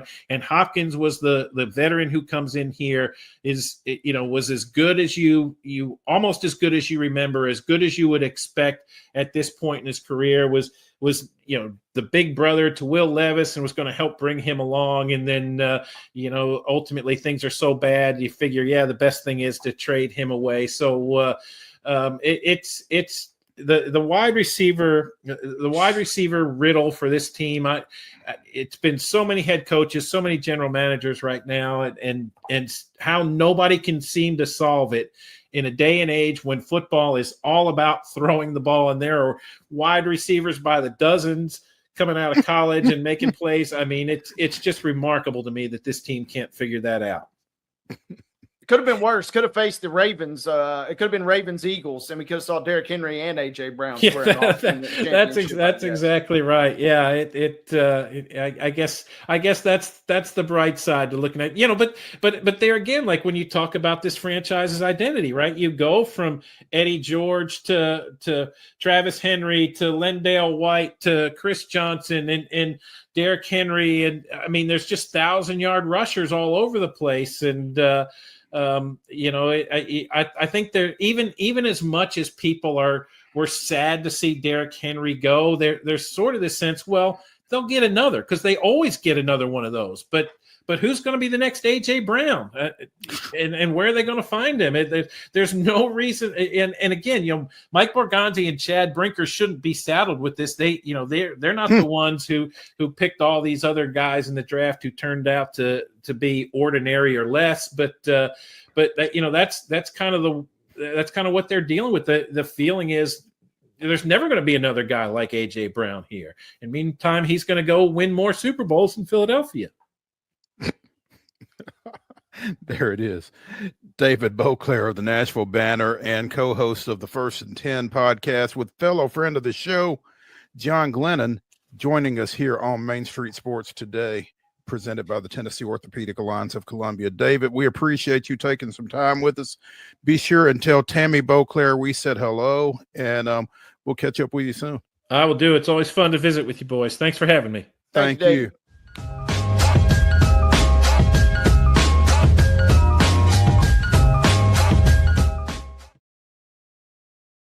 Hi, I'm Riley, a certified physician associate here at Premier Foot and Ankle Centers of Tennessee. We have a couple locations, Murfreesboro, McMinnville, as well as Franklin. We treat people of all ages. We're excited to get you back on your feet and hope we can help you today. Call us today to schedule an appointment. We look forward to seeing you. Because here at Premier Foot and Ankle, we believe that the journey begins with happy feet.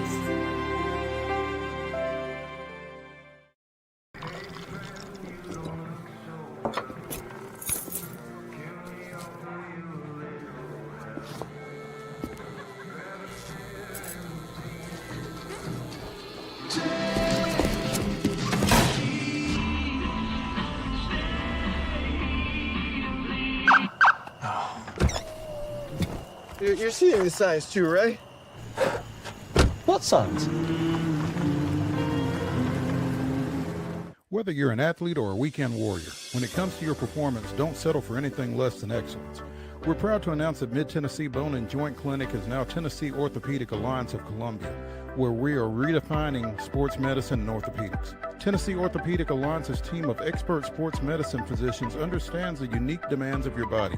TOA Columbia specializes in personalized orthopedic care, offering state-of-the-art treatments for everything from sports injuries to joint replacements. Learn more at toacolumbia.com. Jones & Lang Sporting Goods here in Columbia has been outfitting teams, officials, and anybody else from T-ball to college for 50 plus years. Be sure and check them out at 931-388-8060 or online at jonesandlang.com. Jones & Lang Sporting Goods, the look of a winner. Zion Christian Academy, zioneagles.org or 931-388-5731. You can schedule your appointment. Go tour their campus. It is beautiful over there, and you're definitely going to want to see it. Again, it's zioneagles.org. Give them a call, 931-388-5731, and schedule your tour today. Piggly Wiggly, located in Neely's Mill Shopping Center, is Columbia's locally owned and operated Cost Plus 10 grocery store dedicated to serving the community with low prices and smiling faces. Piggly Wiggly offers fresh, hand-cut meats daily as well as daily hot plate lunches from their deli counter. You're certain to see smiling faces and a helping hand when you're here at Piggly Wiggly. Come by and check out our fresh produce, high-quality meats, and more. Down home, down the street, we'll see you at the Pig.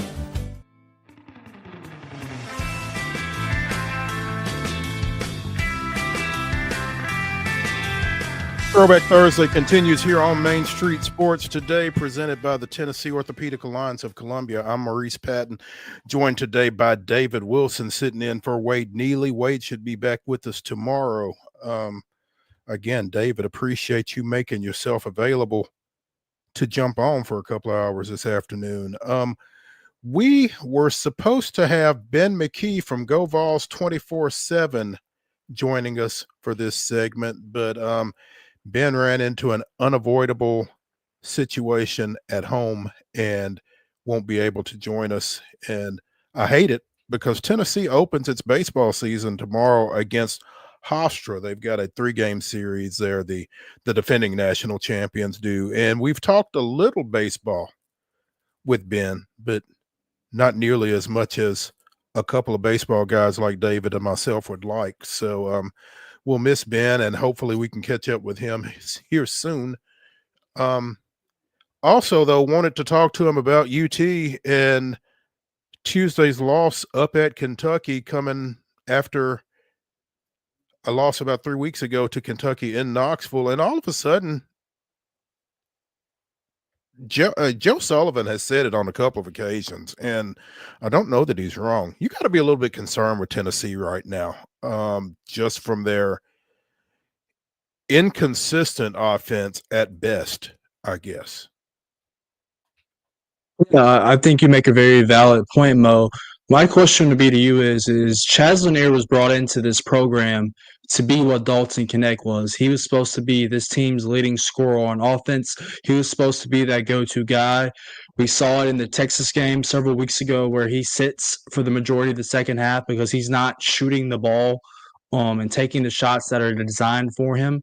So my question to you is as of right now, do you think he's the best offensive player on this team?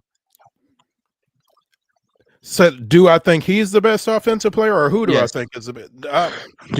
If it's not him, if it's not him, I don't know who it is. I mean, I think potentially he is. I don't think he's necessarily been you obviously, I don't think he's been what he was at North Florida. It's a heck of a transition. And here's the thing, I think that maybe Dalton Connect was the exception, the way he went from Northern Colorado 2 years ago to UT last year. I don't know that everybody makes that transition as successfully as Connect did. And really, I think Connect and Chaz are two different type players. I mean, just from a size standpoint and that kind of thing, I think Connect had a little bit more versatility to offer to you than Chaz does. Chaz is pretty much either a perimeter or a put it on the floor and get to the rim type of guy. And I just don't think he's been as assertive necessarily in the offense as he probably needs to be. And he's not been as accurate as he needs to be. And shooting has been a problem, not just for Lanier, but like you said, that's what he was brought in to be and to do. And that hasn't necessarily been the case on a consistent basis. Is that the biggest problem? Probably. But, the fact is there are not a whole lot of drop dead shooters on this roster either, I don't think. And then when you mix in the fact that they are playing a little shorthanded, they've lost a couple of guys either to injuries or guys that just decided they didn't want to be there anymore. And like all of a sudden, from an offensive standpoint, Tennessee's got some things that they're going to have to address if they want to fulfill the expectations that they have for themselves. Forget about what anybody else expected them to do. I think that after the season that they had last year, I think this was kind of a Final Four or bust type situation for Tennessee going to the Elite Eight last year. And right now, I don't know that this is that type of team. Mo, I think you have to be very careful. We're going to have an overarching conversation probably here in a few minutes about the strength of the SEC. I think any given night, and I think you know this, I don't know what Carl Ravitch was talking about a couple of days ago when he was kind of talking about how vanilla in 82 and 82 the SEC is and how there's no dominant teams. There are dominant teams in the SEC that would win pretty much any other conference in America. I mean, Joe Lunardi, as of right now, looking at his bracketology, has 13 SEC teams making the tournament. That's 13 out of a 16-team league. If you think about it, South Carolina is 0-11 in SEC play. They were 10-3 in non-conference action and beat a really good Clemson team that's in consideration for the tournament. SEC. So I think you have to be very careful of being down on this Tennessee team. That's just the nature of the SEC this year. It is truly, if you throw the ball out there as of right now, and you're not playing South Carolina or LSU, there's a chance you might get beat. And I think that just speaks to the strength of the conference and what it promotes. I'm not down on Tennessee. We all know that Tennessee under Rick Barnes is going to be a team that's going to have to be able to defend on the defensive end of the floor and hold you down, because that's Rick Barnes' MO. That's his nature, that he wants to play really good defense. And at times they've shown that. At times they haven't. The Vanderbilt game, they were kind of get sliced up a little bit. The first Florida game, they got sliced up a little bit. But then you see it around in the second matchup with Florida. They hold them to 44 points. And they dominated stretches of that game. So I think it's just the nature of the SEC this year. Outside of Alabama and Auburn, who I think are the two best teams in the SEC, they'll play Saturday night in the Battle of that. But other than that, it's just the pack. And I think Tennessee kind of is just blended into that pack right now. But I would not be down on them at all. I think they have to defend. But they're Chaz Lanier to score the basketball as well. There's no doubt about that.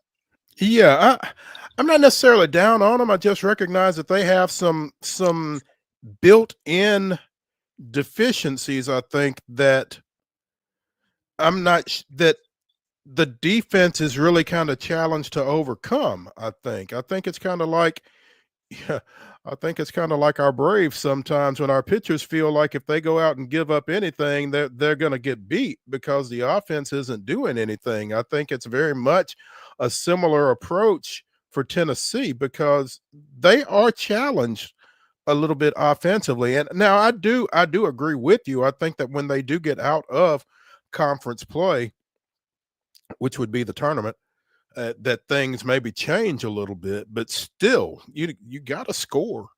And yeah, to your point, Tennessee is definitely in that pack. Auburn and Alabama, each 10-1 in conference play heading into that matchup this weekend. But then you've got Florida and A&M at 8-3 each. Ole Miss is at 8-4.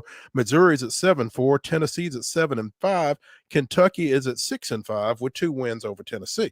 And I think maybe it's not necessarily the losses, but who they've lost to, because when you look behind you in the standings and see a team that's beaten you twice, and maybe it goes to matchups. I don't know, but that was a tough loss for Tennessee, especially when you pair it with the loss in Knoxville a few weeks ago, I think. And I think it's probably resonated even worse with the UT fan base because, again, it's 2 to Kentucky, who they hear a lot about it. So, yeah, I don't think Tennessee is as bad as they have looked, but they may not be as good as they have looked, just because you don't know if they're going to be able to put the ball in the basket with any consistency from one night to the next. I would hate to say bailout, but I'm going to use this word bailout. I think Dalton Connect bailed them out in a lot of situations last year because he was such a great scorer at several. He could shoot the mid-range jumper, he could shoot from 3, he could get to the basket. He did it all for them, where there were certain situations that you could see it in the tournament last year in that Purdue game. It's give Dalton the ball, give him space, and let him go. And great players. I mean, he was first-round pick for the Lakers for the reason he could play, he could shoot. But when you lose that, you kind of lose your identity of the ball club, and they had to reshape that this year. And I think a lot of maybe fans thought that just plug Chaz Lanier into that Dalton Connect role, he can do the same thing and will be just as good. And that's not the case because, as you mentioned, they're 2 completely different players. Yeah. I don't know that Chaz is necessarily that 3-level scorer that Connect was, and he can't just look at him. I mean, there are things that you could do with Connect that you can't do with Chaz, and that's no fault of his. It's just the way it is. So, I mean, it's just a tough situation that Tennessee is facing from an offensive standpoint right now, and some other folks are going to have to step up on a more consistent basis. I mean, you've seen it out of ZZ, you've seen it out of Gainey. I don't know.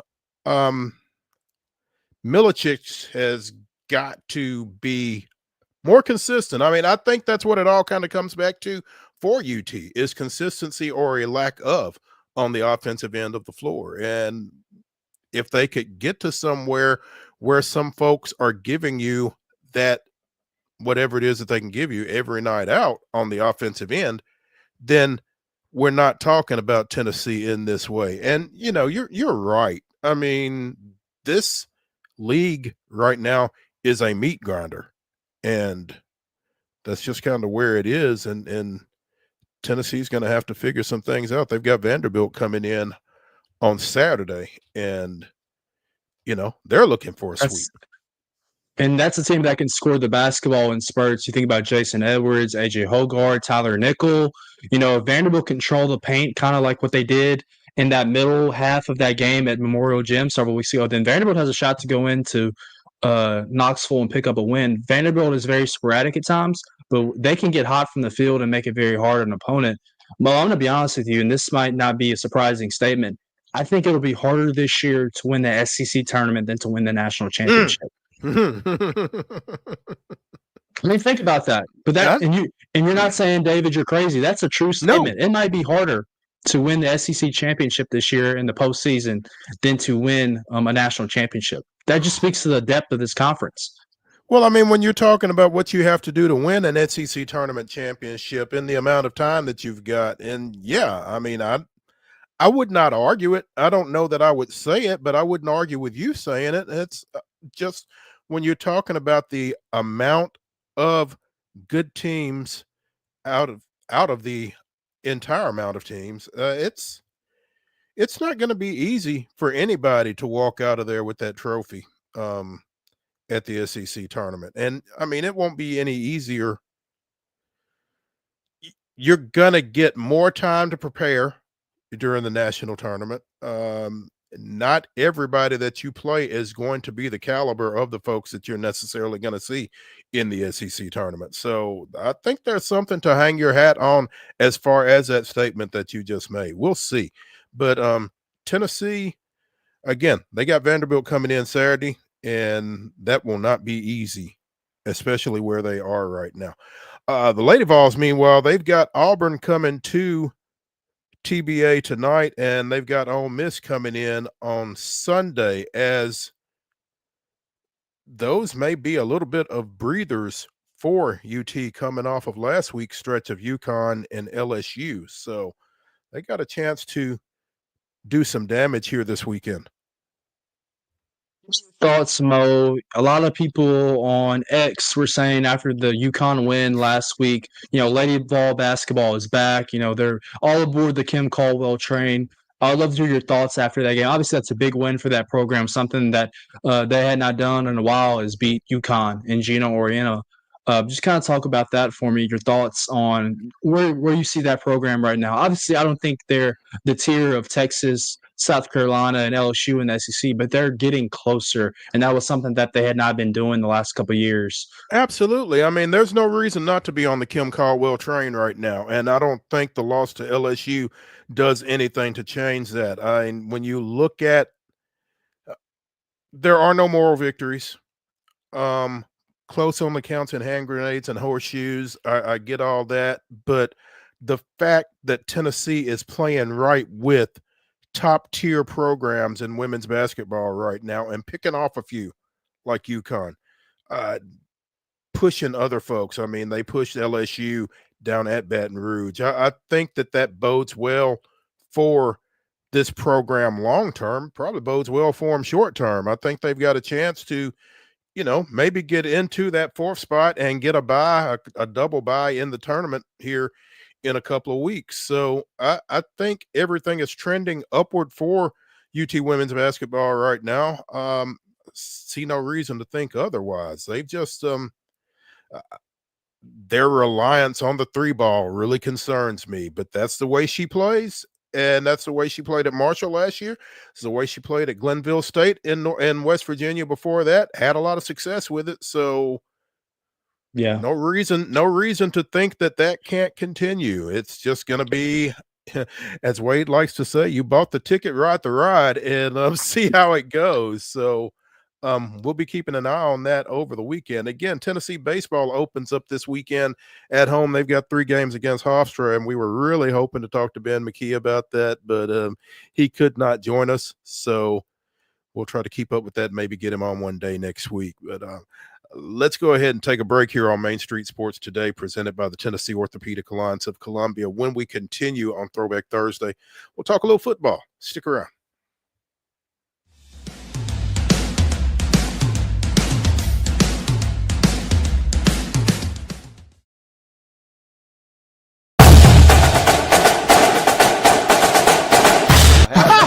Hadn't forgot that. Hey, let's go Stros.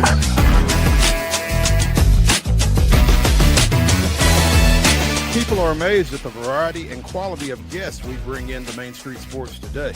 But when you've been in this business for nearly 40 years and you never throw away a phone number, it's pretty easy. Right, Wade? Absolutely. And Wynn agrees with me. Check out some of our guests featured on Main Street Sports Today. Step back and catch my breath. But I expect nothing less from you, big boy. Let's get going.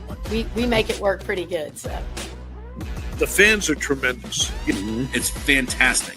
It was really amazing. They call it performance. Yeah.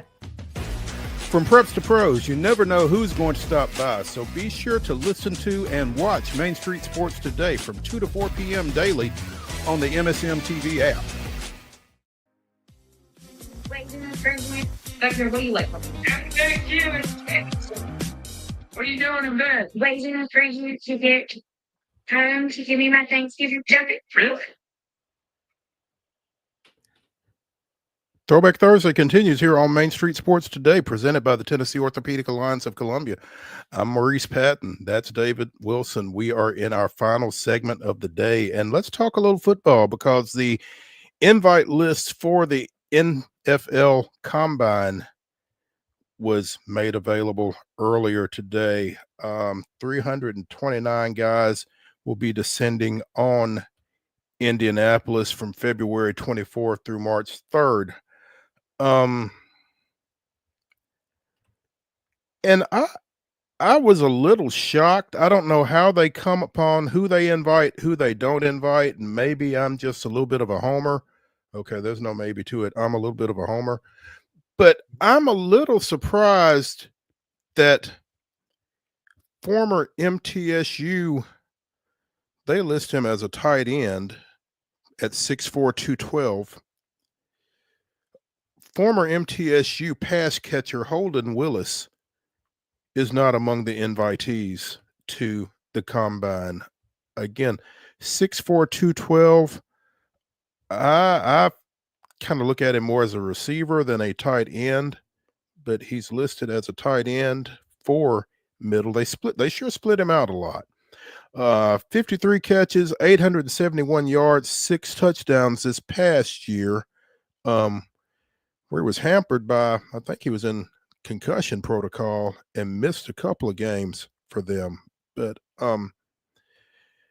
back-to-back seasons of 40-plus catches and nearly 700-plus yards. 46 catches for 697 yards, 5 touchdowns in 2023. And I mean, he'll have a pro day at MTSU or wherever it is, and he'll have a chance to get a lot of eyes on him and that kind of thing. But I was a little surprised that he was not a combine invite. Yeah, Mo, one of the national stories coming out of the combine invitee list is Shiloh Sanders not being invited from Colorado. So I'd love to hear what your thoughts on that. Obviously, I'm not sure Dion is loving all that. But, I thought there were limits to Shiloh's ability and potential at the NFL level. Those Colorado defenses were not the stingiest of units, so I don't know if there's a role for him there. I'm sure he might be a practice squad guy, a free agent after the draft period, but I'm not so sure about his chances to hear his name called within those 7 rounds. Yeah, he's going to get into somebody's camp, obviously, between if for no other reason than being Shiloh Sanders. But yeah, I don't know that his production necessarily warranted him being a combine guy. So I wasn't necessarily surprised at that. I think what I'm more intrigued by relative to the combine and Colorado kids is that I guess you can only be considered at one position. Excuse me, in the combine. And Travis Hunter will be working at defensive back only when he goes to Indianapolis. Which, I mean, he played, 1,450, 1,460 snaps, split them pretty evenly, but more on the defensive side of the ball. 748 defensive snaps, 713 offensive snaps. And obviously there's a question whether he'll play receiver, corner, or both in the NFL, but he will be working with the defensive backs again when he goes to the combine later this month. So Big 12 Defensive Player of the Year, Biletnikoff Award winner, and obviously the Heisman winner. Only player in FBS history to catch at least 10 touchdown passes with 5 interceptions. He's the best pure athlete in the draft. He might be the best pure player in the draft. The real question is, as you mentioned, where do you play him at the next level? Do you play him on defense or do you play him at wide receiver? Do you have packages for both? I think if the Titans did not have a need for pass rusher or quarterback, that this would be the selection. But with the Titans being kind of limited on the pass rushing side and needing a franchise quarterback, they might let Travis Hunter go in that situation. And again, I've said it before, and it's going to take somebody that's really kind of innovative, kind of outside the box to utilize Travis Hunter to his fullest potential, I think. And I don't know that that's Tennessee. So that's just me. I could easily be wrong. It wouldn't be the first time. Real quick, because we are running out of time, but friend of the show, John Glennon, has an article at NashvillePost.com. New coaching metric offers praise for Vrabel, concerns over Callahan. Apparently, Sports Info Solutions debuted an expected win stat measuring how many games a team should have won based on measurables from every play of every game. And based on that stat, this year's Kansas City Chiefs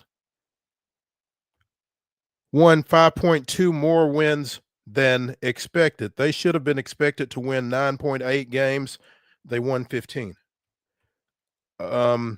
Since 2016, based on this formula, Vrabel's 10.1 wins over expected while he was with the Titans are more than Mike Tomlin, Pete Carroll, Kevin O'Connell, or Bill O'Brien.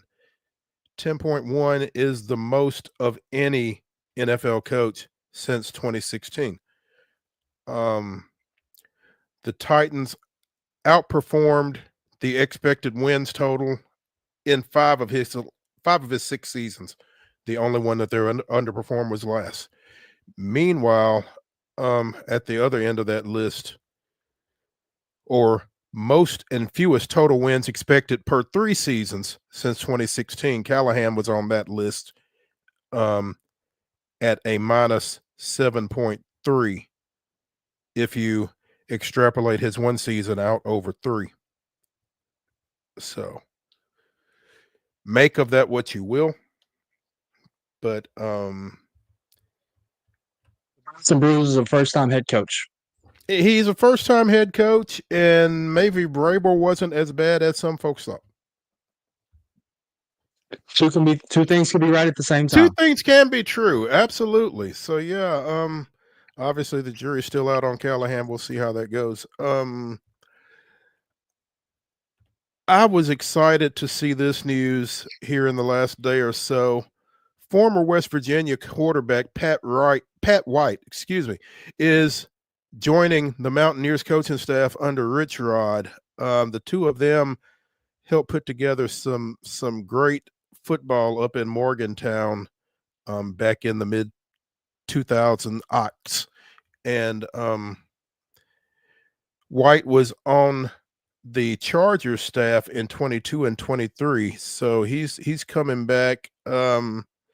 He will be assistant quarterbacks coach and assistant to the head coach. It's really special to welcome Pat White back to Morgantown as a member of our coaching staff. He's been involved in some of the biggest wins in program history, and he will be a great presence in the quarterback room. Program's number 2 all-time leading rusher, 2nd in career rushing touchdowns, 5th in career passing touchdowns. They went 33-5 in his 3 seasons with wins in the Sugar Bowl, Gator Bowl, and Fiesta Bowl before Rich Rod went to Michigan, and we know how that turned out. So yeah, they're kind of putting the band back together up at WVU, and it's going to be fun to keep an eye on in the Big 12, I think.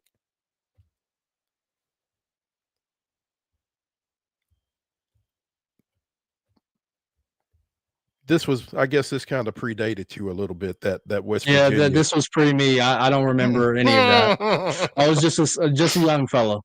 Yeah, well, I kind of forget sometimes. I get reminded every now and then just how old I am. But at any rate, yeah, that should be fun. Still kind of wrapping my head around West Virginia in the Big 12. But anyway, that's kind of where we're at these days.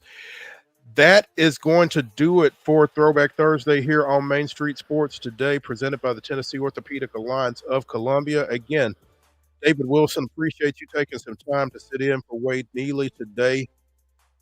We should have Wade back tomorrow. Join us here at 2 o'clock tomorrow. We'll see y'all then.